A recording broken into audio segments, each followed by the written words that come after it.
សួស្តីបងប្អូនថ្ងៃនេះយើងមកមើលកដោរបស់យើងបន្ទាប់ពីដាក់ភ្ញាស់បាន6ថ្ងៃគឺថា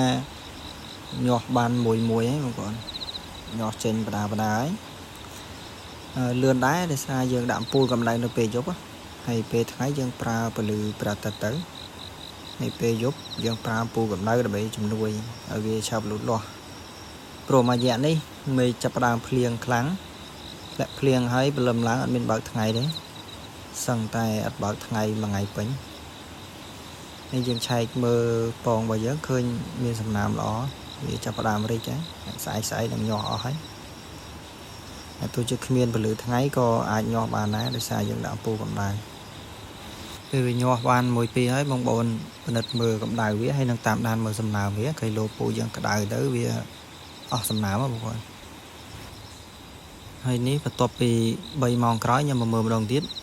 ឃើញថាញាស់បន្តទៀតបានច្រើនណាបងប្អូនញាស់ច្រើនល្អហើយយើងមើលព្រឹកស្អែកញាស់បានប៉ុន្មានរយៈពេលមួយយប់